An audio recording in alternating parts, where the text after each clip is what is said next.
자, 다음 단원 3-3 단원입니다. 무정한 사회와 유정한 사회.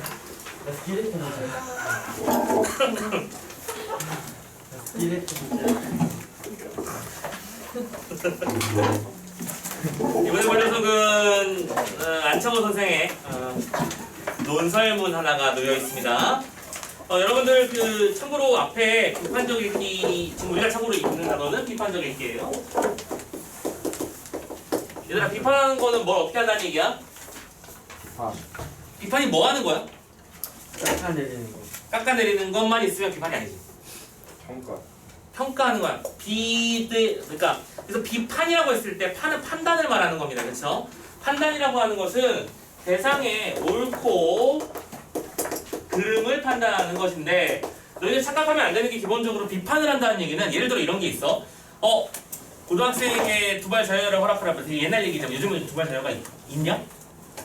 두발 자유라고 해도 되냐? 그렇다고 막 머리 치렁치렁해서 막 염색해가지고 반짝거리게 하지는 않겠지만, 어쨌든 선생님 때는 참고로 원래 스포츠 머리였죠.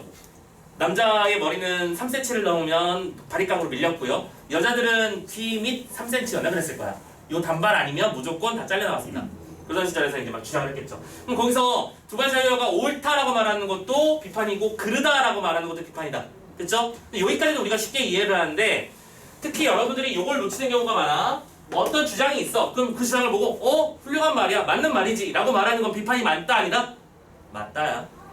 그걸 좀 신경 써주시고요. 자, 우리가 할 일은 바로 그겁니다. 그래서 여러분들 참고로 여러분들 그 118페이지 잠깐만요, 눌러주죠. 118페이지 오른쪽 보시면 판단 얘기가 나와 있을 거야. 보이니? 그래서 키워드 몇 가지만 잡고 시작할게. 이 비판 단원이기 때문에 해야 되는 일 3가지. 우리가 비판을 한다는 얘기는 타당성, 내용의 타당성이긴 한데 타당성, 그 다음에 공정성,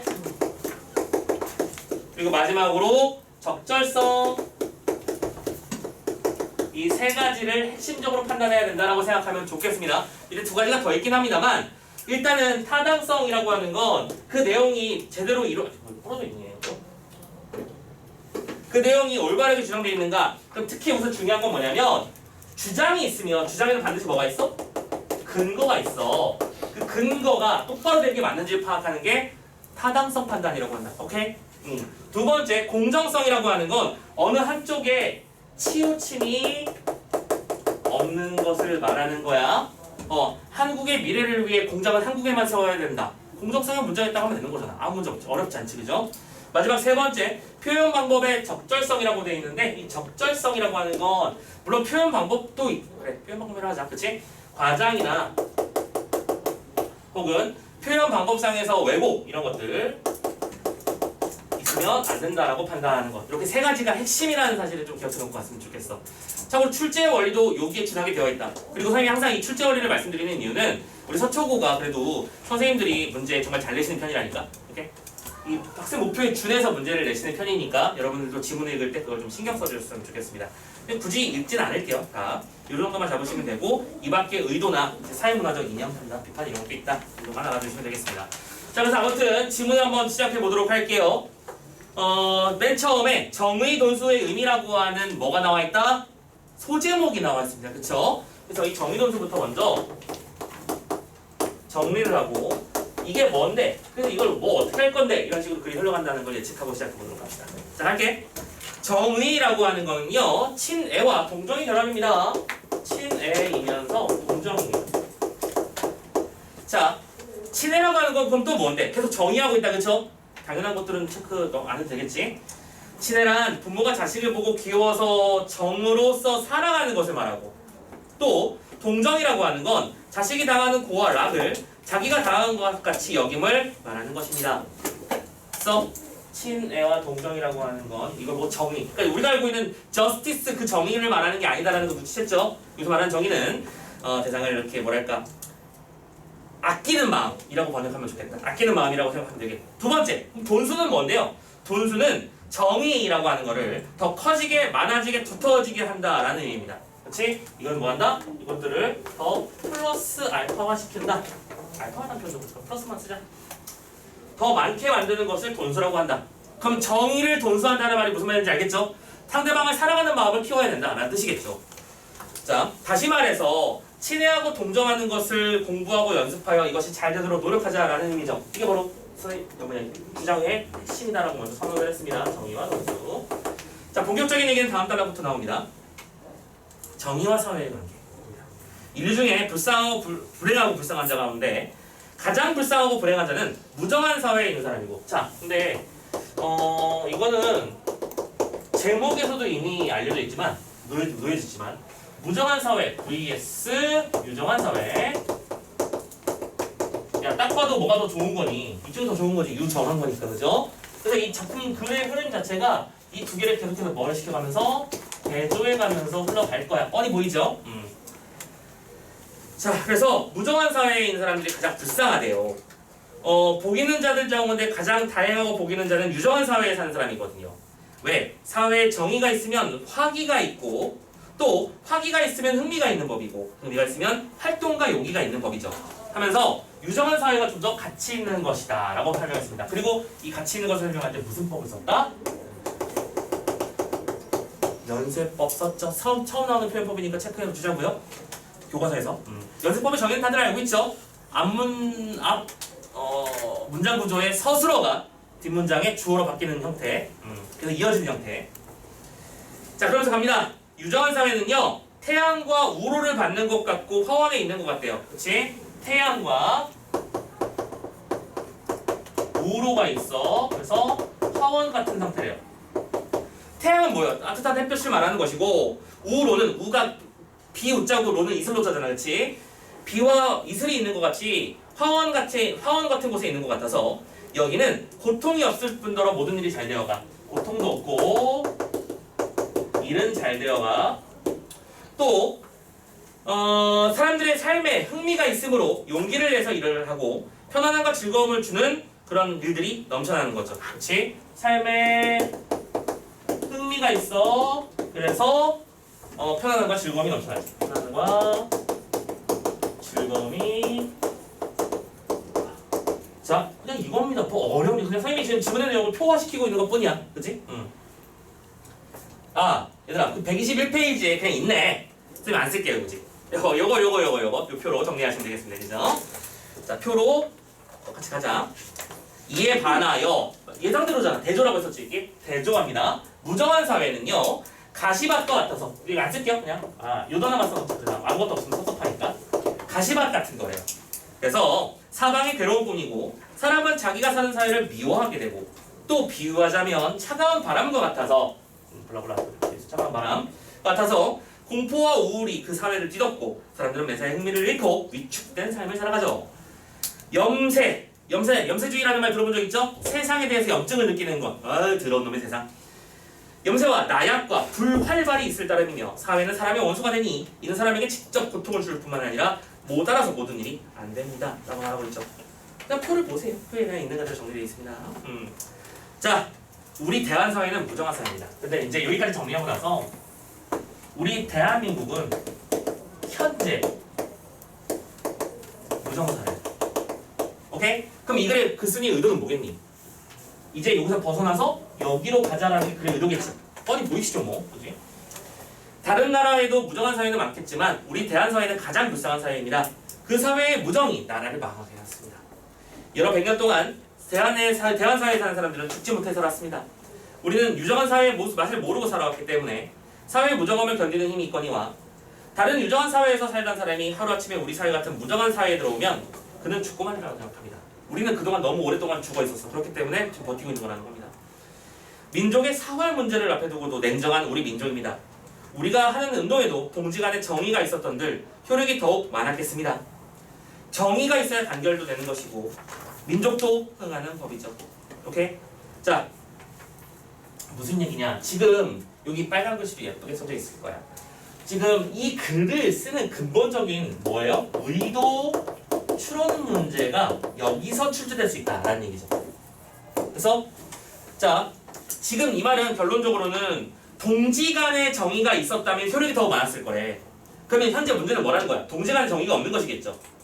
정의라는 건 뭔데? 서로 친하고 동정하는 것인데, 그죠? 우리 동지들 간에도 서로 뭐가 있었던 거야? 의견 다툼이 있었던 거야. 가장 대표적으로 이런 것들이 있겠죠. 무력 투쟁과 그 다음에 평화투쟁 이런 방법론의 차이부터 시작하겠죠.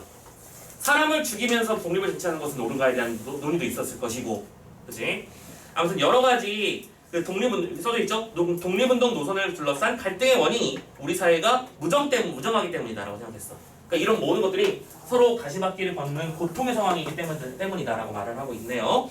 자, 그래서 다음 페이지 넘어갑니다. 정의는 본래 천부한 것이었만. 자, 오해하지 마시고요. 참고로 이 영역, 이 단어 자체는 지금 글을 쓴 시대가 독립운동을 하던 시대입니다. 맞죠? 기본적으로 어휘가 지금 쓰는 단어랑 좀 많이 달라요. 당장 정의부터 달랐잖아요. 그렇지? 그래서 어휘 문제 선생님은 아주 강력하게 예측합니다.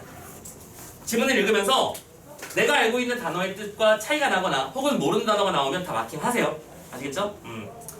정의는 본래 천부하다. 천부하는 건 천박하다가 아니야. 무슨 뜻이라고? 하늘께서 부여하는 거야. 하늘이 내려준 거야. 그래서 유교를 숭상한 데서 우리 민족이 남을 공경할 줄은 알았으나 남을 사랑하는 것을 잃어버렸죠. 또 혼상, 혼례와 상례, 제사도 허례화식이죠. 허례로 기울어지고 진정으로 하는 일이 별로 없었습니다. 여러분들 유년 시절 한번 해보세요. 사람과 사람 사이에 서로 사랑하는 정이 생기면 당연한 거는 우리 사회에서는 부모와 자녀, 형과 아우 사이에 아무런 정의가 없습니다. 오케이? 유교 사회에서 말하는 것은 사랑이 아니라 공경이고 떠받들미고 대우라는 얘기지.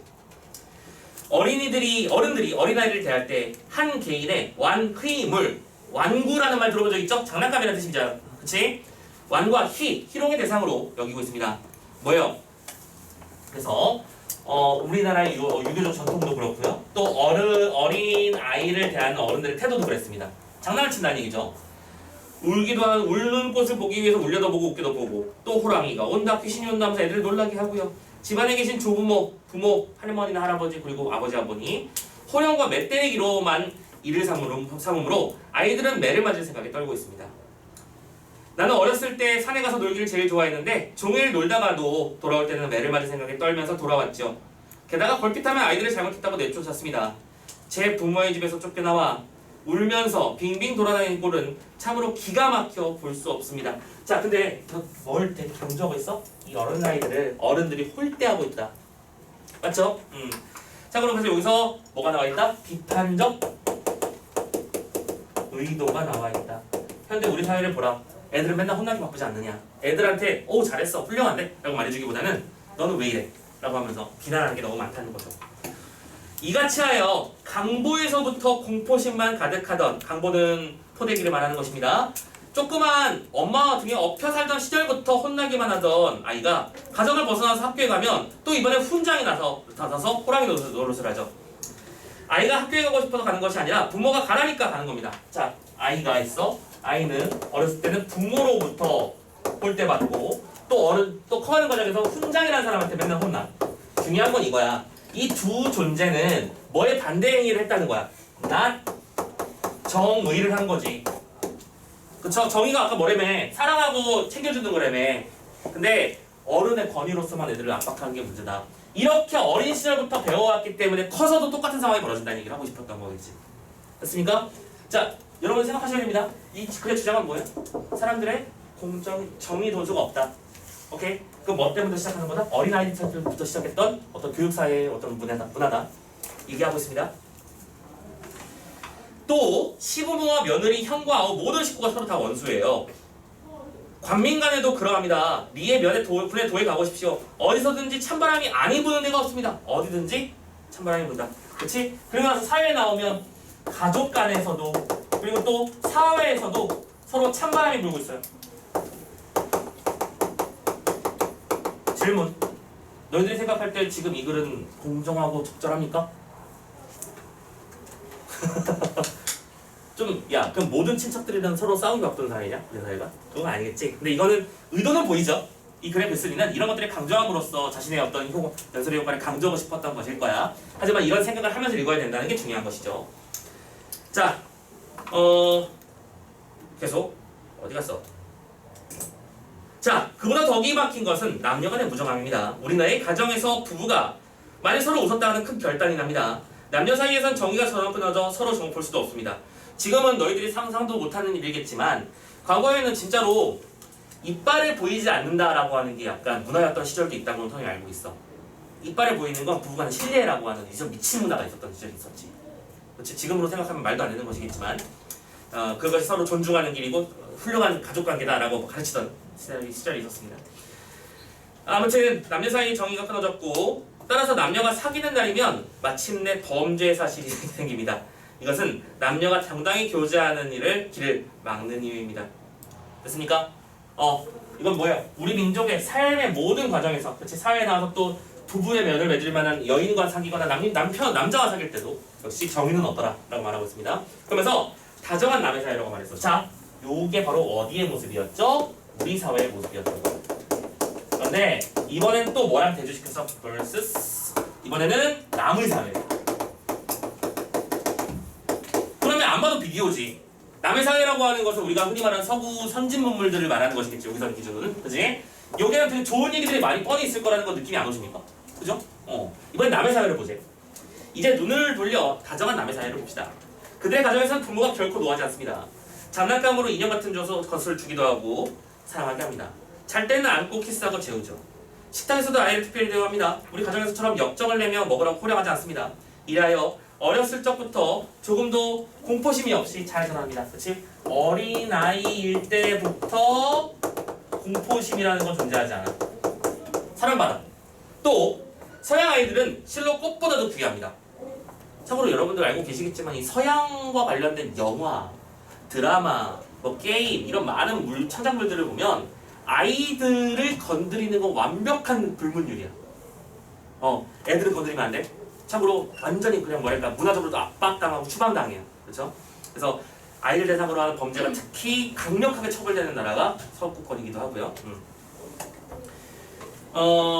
서학교에 가면 교사는 다 여자입니다.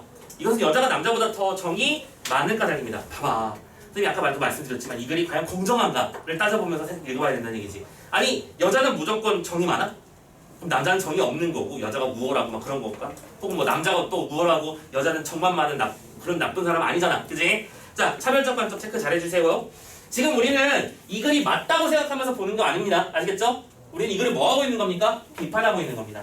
이 글의 타당성은 훌륭한가? 주장이 있으면 그 주장의 근거는 훌륭한가? 또 공정한가? 적절한가? 판단하고 있습니다. 선생이 학생들을 친절히 대접함으로 학생들은 선생을 매우 따르고 학교에 오고 싶어 하죠. 미술은 그러냐? 그 학교 선생님이 다 한결같이 다 마음에 드는 경우는 없겠지만 그래도 좋아하는 선생님 정도는 있지 않나? 웬만해서 한두 분 정도라도. 그지? 그러므로 학생들은 결코 우리나라 아이들처럼 학교에 가기 싫다고 억지를 쓰는 것도 보지 못했죠. 학교뿐만이 아니라 선차라고 하는 건 배선자와 차차차죠. 그죠? 배를 타거나 수레를 타거나 집회에 가도 화기가 있습니다. 근심이 있는 이는 결코 남의 앞에 나서지 않습니다. 예배당에 음악대가 있고요. 교우들이 뜻대로 웃고요. 정의를 화목하게 하죠. 그래서 그네들, 그 사람들이라는 뜻이죠. 그네들은 정의를 밥과 옷 이상으로 여깁니다. 그래서 사회에서도 그렇고요. 정의라고 하는 건 밥이나 옷, 의식주를 말하는 것이겠죠? 의식주보다 더 높은 가치를 지니더라 라고 말하며 상인이나 학생, 심지어 신문파는 아이들까지 친목단체를 안 가진 사람이 없어. 다들 인싸라는 얘기인가? 그들은 정의 없이는 살 수 없다는 뜻을 이렇게 합니다. 미국 같은 나라에서 제일 부러운 것은 지갑의 상하를 막아놓은 거 다 즐거워함이죠. 서양 사회에서는 손님이 오면 웃으면 접대합니다. 우리는 안 그러냐? 부부의 남녀는 약혼 시절부터 열정적인 사랑에 취급해 서로 껴안고 좋아하죠. 다른 이가 이를 흠하지 않으므로.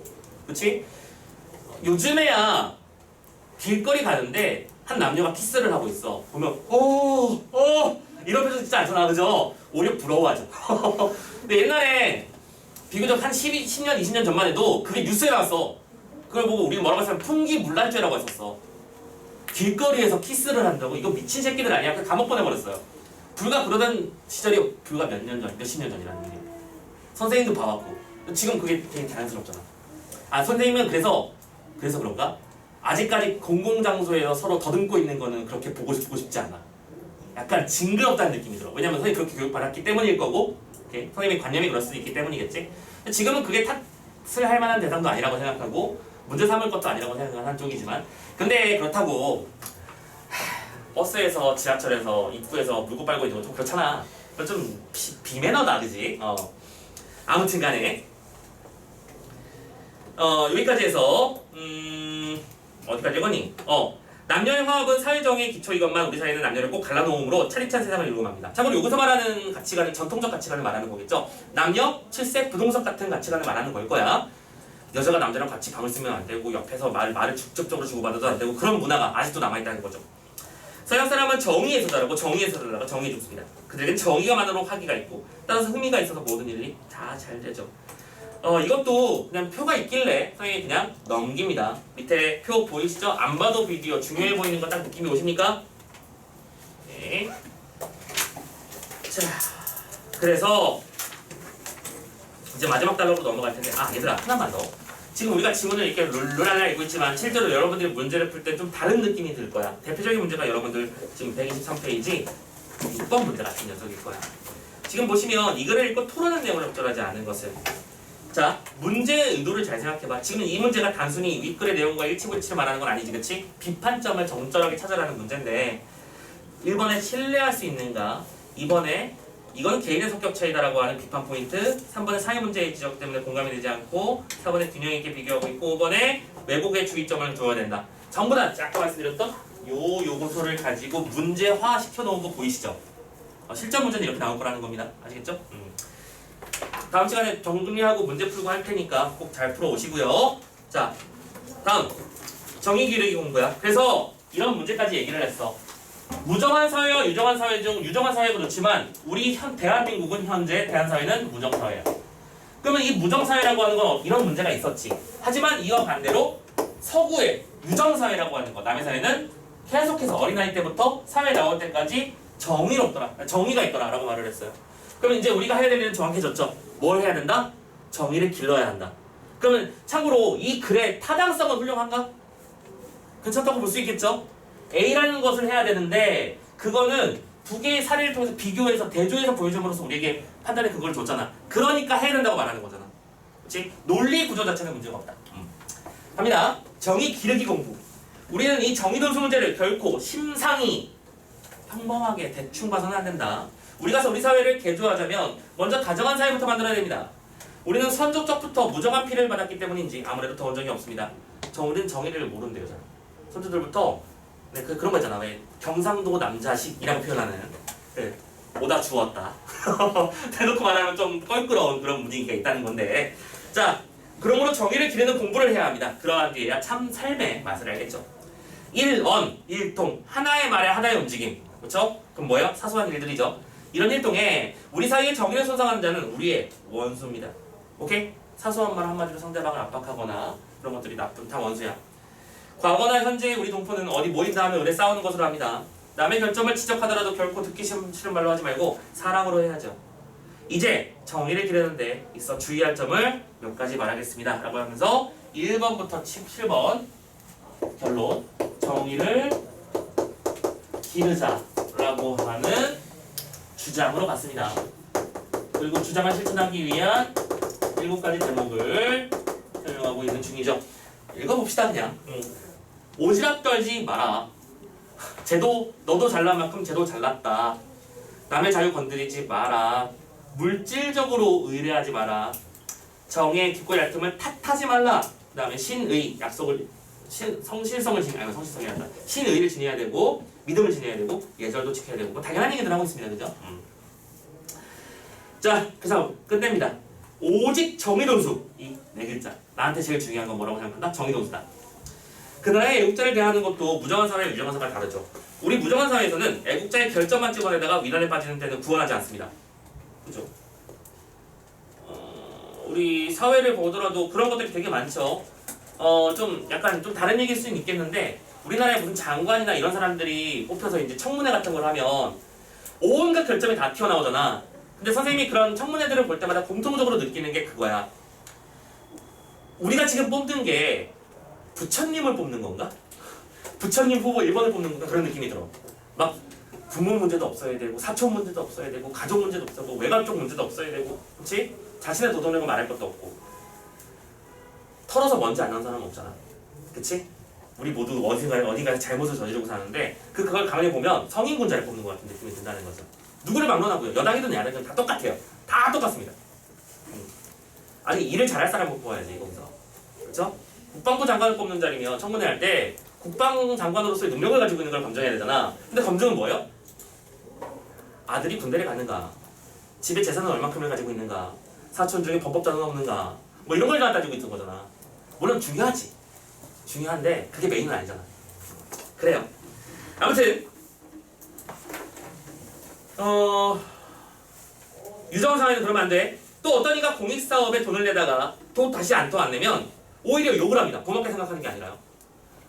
이런 거 있잖아, 얘들아. 우리 배달의 민족 많이 시켜 먹으면 쿠폰 같은 거 있잖아. 그 장사 잘하는 사람 집들은 보통 이런 일이 벌어지지. 쿠폰으로 주문을 하면 더 많이 준다. 오케이? 그래 후덕하면 아는 존재죠.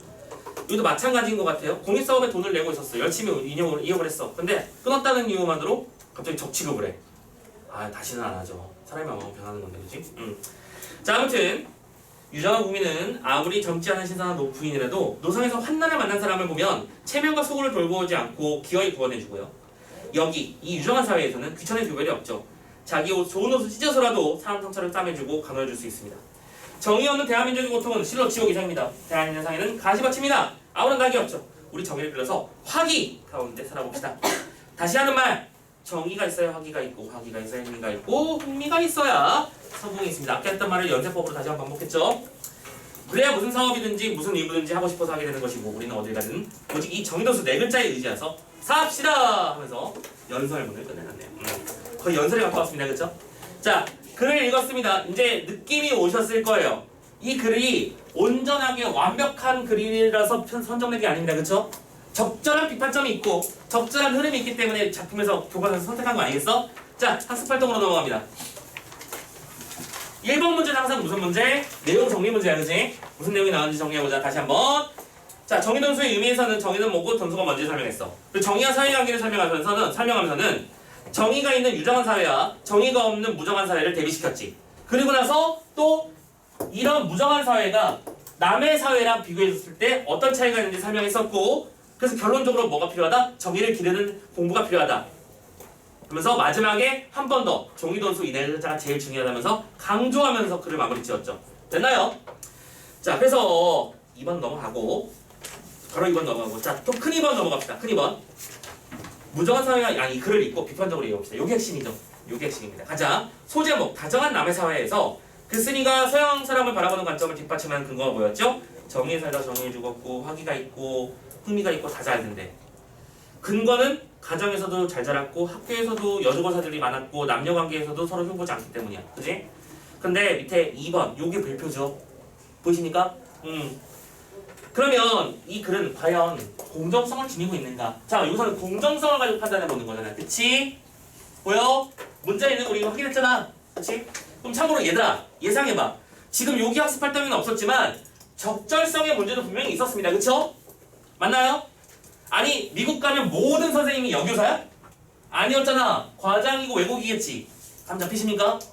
그런 것들을 뽑아내는 문제들이 분명히 나올 거란 말이야. 상식적으로 판단하는 풀 수 있어. 자, 일단은 요 소속부터 가보자. 먼저 1번. 가정의 이야기는 공정한가? 그쵸? 서양 사회는 독립적이기 때문에 충분히 가능할 수 있다고 보았대. 근데 학교는 어때요? 성별을 기준으로 편파적인 발언을 한 것이기 때문에 공정하지 못하다고 표시되어 있는 거 보이시죠? 됐나? 3번. 남녀간의 관계는 공정한가요? 그쵸? 물론 지금 기준으로는 말도 안 되지만 과거의 기준으로는 충분히 할 수 있는 말이었다라고 판단할 수 있겠지. 그 당시에는 아까도 말씀드렸지만 공연 음란죄도 있었고, 그 다음에 풍기 음란죄도 있었고, 그러던 시절이었으니까요. 풍기 음란죄가 되게 웃겨요. 스커트 길이잖아. 무릎 위에서 5cm 이상 올라가는 치마를 입었기 때문에 감옥에 가는 시절이란 말이지. 상상도 안 되지만 지금으로서는, 그지? 자, 아무튼 그래서 요 2번 문제가 우리한테 중요한 것이다. 앞으로 여러분들 문제집을 받게 될 텐데 그런 형태의 문제들을 좀 집중해서 잘 풀어주셔야 됩니다. 아시겠죠? 세 번째, 논설문의 표현 방법입니다. 자, 밑줄 친 표현 방법이 나타난 부분을 찾으라. 비유적인 표현과 대조적인 표현. 밑에 답이 그냥 대놓고 써져 있죠? 비유적인 것은 아까 태양과 우로 화원에 있는 것 같다, 가시밭과 같다, 차가운 바람과 같다, 이런 식의 뭐뭐 같다 표현이 있었죠, 그죠? 뭐뭐 같다라는 게 무슨 법이거든? 뭐뭐 같다는 건 지규적. 지규적 표현이니까 뭐에 해당한다? 비유적이죠. 자, 보시면 되고요. 두 번째, 대조적인 표현도 엄청나게 많았었죠. 그냥 딱 봐봐. 얘랑 대조했고 얘랑 또 대조했잖아. 그치? 대조적. 그러면 참고로 이 글을 관통하는 핵심 전개 방식상의 특징은 비유와 대조적. 그렇죠? 대조적 소재를 통해서 내용을 전개하고 있다. 이렇게 잡아주셔도 될 것 같고요. 이 밖에 소소한 내용으로 연세법도 있었고 이런 식이지. 자, 다 봤습니다. 세 번째, 혼족의 시대. 함께 더불어서 그냥 읽어. 이거는 선생님 뭘 해줄 건덕지가 없어. 그냥 상식적인 내용들이니까 굳이 건드리지 않겠습니다. 자, 그러면 또 그 시간이 왔죠? 네. 요거하고 참고로 우리 오늘 선생님 목표는 5단원을 아니 3단원을 다 끝내기는 힘들 것 같고 하나 물어봅시다. 지금 학교 진도는 어디까지 나갔어? 거의 다 나갔어? 3단원 거의 다 끝났어? 아마 하나 남았을 거예요. 그 정도? 그럼 감상적 읽기를 하셨다는 얘기일 텐데 앞에 동해바다 후포에서 같은 시도 하셨니? 한번 확인 좀 해주세요. 135페이지 열어봐.